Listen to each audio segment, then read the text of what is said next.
who have great ability to concentrate, great ability to focus, great ability to define and stay consistently within their priorities tend to be very successful in this world.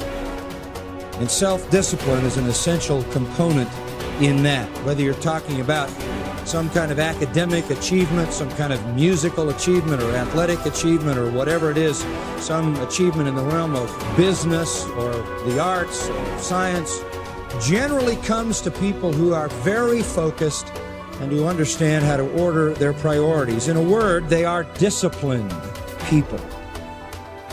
I've always been disciplined myself, because I've always lived a disciplined life. I lived in a disciplined household, like there was no such thing as I don't want to. So even now, if I wake up and I don't want to do something, I don't need someone to tell me to do it, so I'll do it anyway. Being a man isn't about not feeling things. It's about acting the way you're supposed to act, regardless of how you feel. We act. We're men of action. We get things done. So the world got built. All of it. You need to become a man of action. Stop worrying about how you feel. Stop worrying about what you're supposed to be doing. How about that? But what happens is, if you believe that there's very little potential, how much action are you going to take? Nothing, little.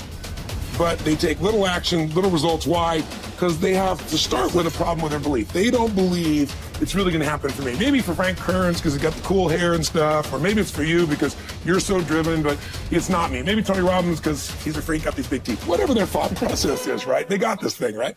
And when you take a little potential with a little action, what kind of results do you get? Lousy little results. And when you get little results, what does that do to your belief? You go, see, I told you this was a waste of time. And then what happens? You tap even less potential. You take even less action. You get even worse results, and your belief gets even weaker. And this sucker feeds on itself until you are in a downward spiral. It's poisonous. It's poisonous and it's self-fulfilling. Now, what if something could happen that could come along and fill you with a sense of absolute certainty? Not like I believe, but mean where you know. In you guys' case, mine as well, we knew because we had to. Because we burned the boats. There was no other option. We had to find a way. We weren't going to live that way. We all did it in different ways and for different reasons, but in essence, that was it. If you get yourself in a state of certainty that this is going to work, I'm going to find a way, and if this doesn't work, I will make the way, then you tap a lot more potential. And when you're certain in your potential, you take massive action. When you take massive action, you really believe in something, you get great results. When you get great results, your brain goes, see, I told you I was a stud. I told you this thing would work out. Now you're even stronger. You tap more potential, take greater action, greater results. That's how you went from $300 in a week to 2,505 days to 100,000 in a month to $1 million in a day. Same thing with you. And we get momentum. That's why the rich get richer and the poor get poorer. If you just make a decision, it can be sometimes the day that starts you on a brand new journey. Sometimes when you look back on it, the day that you decided was just about as exciting as the day when you finally accomplished the project. That when you finally made the decision, you finally, got through whatever barriers kept you from making that decision, and finally you made a decision. Now, some decisions are incidental and some are small, and some, are part of a working day.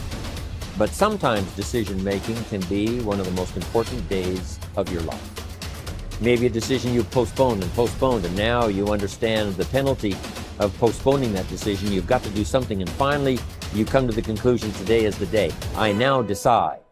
And whether you decide on a new direction, whether you decide on a refinement in philosophy, whether you decide to act when before you haven't acted, you decide on a series of things that you're going to do, you decide.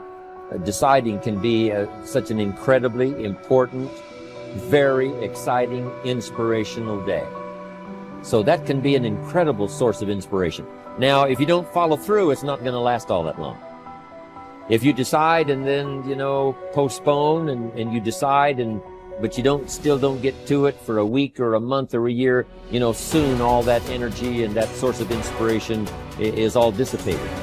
I believe that the single most important skill is the ability to make effective decisions, because everything comes from decision. You only get new results if you take new actions. You only take new actions if that decision comes first. In other words, decision is the father or mother of all action.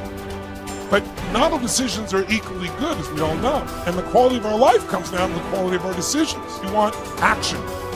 Action means you have to make some decisions along the way.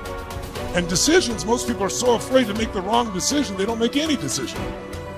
That is what you really need to be afraid of, being stagnant.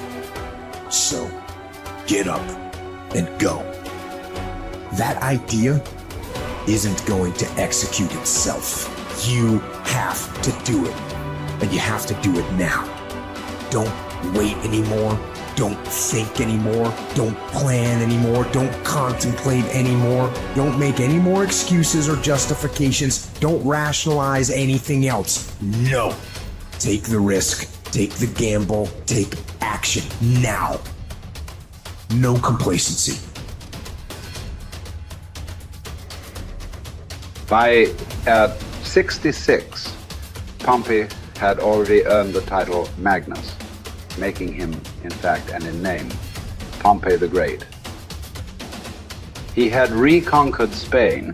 He had served as Rome's consul not once but twice. He had defeated Spartacus in the Third Servile War. And now he was being sent to dispatch the Cilician pirates who terrorized the Mediterranean. Before he left, he stopped for a private consultation with the Stoic philosopher Posidonius, one of the great minds of the ancient world. Posidonius's advice might have seemed rather redundant. Be the best and always superior to others, he had told the ambitious general, quoting a line from the Odyssey. But Posidonius wasn't talking about achieving more victories over the enemy. He was talking about conquering the self, not honors, but being honorable. Plutarch tells us about a far less famous general and statesman in Greece, many generations before Pompey. Despite his brilliance on and off the battlefield, Epaminondas was appointed to an insulting minor office in Thebes. In fact, it was because of his brilliance that he was put in charge of the city's sewers. Instead of being provoked or despairing at his irrelevance, a number of jealous and fearful rivals thought it would effectively end his career. Epaminondas took fully to his new job, declaring that it is not the office that brings distinction to the man. It is the man who brings distinction to the office. With hard work and earnestness, Plutarch wrote, he proceeded to transform that insignificant office into a great and respected honor, even though previously it had involved nothing more than overseeing the clearing of dung and the diverting of water from the street. Best is the person who adds shine to their accomplishments with their discipline, not the other way around. This is what Posidonius was trying to tell Pompey, although Pompey failed to fully realize it. In the end, it's not about what we do, it's about how we do it, and by extension, who we are. Too often, we find people choosing to be great at their profession over being a great human being, believing that success or art or fame or power must be pursued to the exclusion of all else. Does it have to be that way? Does being loved have to be at odds with being lovely? Or can temperance, as Cicero claimed, be the fine polish on top of a great life? Queen Elizabeth inherited the monarchy. Marcus Aurelius was selected for the purple as a boy. But it wasn't the throne that made either of them kingly. It was their behavior. They were what the ancients called first citizens, for their character as much as their rank. As Marcus said, his aim was never to be the most powerful king, never to conquer the most territory, or build the most beautiful buildings. Instead, he was after perfection of character, to live your last day, every day, without frenzy or sloth or pretend. It just happens that wonderful external accomplishments, like those achieved by Elizabeth and Marcus, can come out of internal endeavor. They are not the goal, they are the byproduct. Conquering the world is almost easy after we have fully conquered ourselves. Certainly fewer people have done the latter than the former. This is what you find when you study the true masters of any profession. They don't care much about winning, about money, about fame, about most of the things that have come their way as a result of their success. Their journey has always been towards something bigger. They aren't running a race against the competition. They are in a battle with themselves. Self-discipline has never been about punishment or deprivation. It is about becoming the best that you are capable of becoming.